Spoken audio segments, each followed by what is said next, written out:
मिलिए कश्मीर की सैयद शाजिया लतीफ़ से, जो आज दक्षिणी कश्मीर में चर्चा का विषय बनी हुई हैं।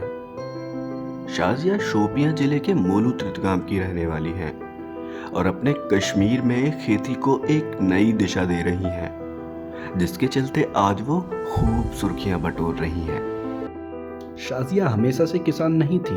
दरअसल वो पेशे से वकील हैं और पीएचडी की पढ़ाई कर रही हैं। लेकिन कोविड-19 लॉकडाउन के दौरान उनकी जिंदगी ने एक अलग मोड़ ले लिया। जब दुनिया थम गई थी तब उन्होंने अपने ससुराल के घर की एक खास बात देखी। यहाँ किसी चीज की कमी नहीं थी, लेकिन उनके घर में ही उगाए गए अनाज, सब्जियां और कई प्रकार के फलों ने उन्हें उत्साहित किया। शाजिया ने ससुराल के खेती के पारंपरिक ज्ञान को अपनाया और उसमें अपनी नई सोच को शामिल किया। शाजिया ने एक इंटीग्रेटेड फार्मिंग मॉडल अपनाया, जहां हर क्षेत्र एक दूसरे को सहारा देता है। आज शाजिया का फार्म 30 कनाल में फैला है, जिसमें सेब, कीवी, अंगूर और आलू बुखारा के बाग शामिल हैं। उनका फार्म एक सीखने का केंद्र बन गया है, जहां अन्य किसान नए तरीकों को समझने के लिए आते हैं।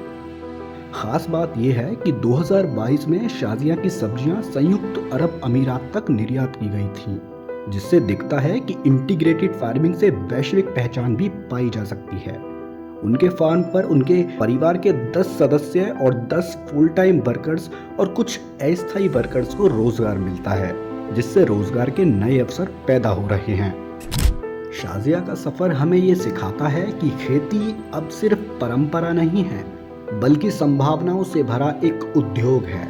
उनका संदेश साफ है, अगर पढ़े लिखे युवा खेती में आगे आए तो हम इस क्षेत्र में क्रांति ला सकते हैं। अपनी मेहनत और नई सोच से शाजिया ने अपने फार्म को इंटीग्रेटेड फार्मिंग का एक बेहतरीन मॉडल बनाकर तैयार किया है।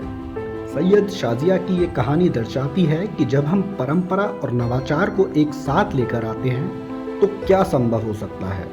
वो ये भी साबित करती है कि खेती में एक उज्जवल करियर और संतोषजनक जीवन हो सकता है।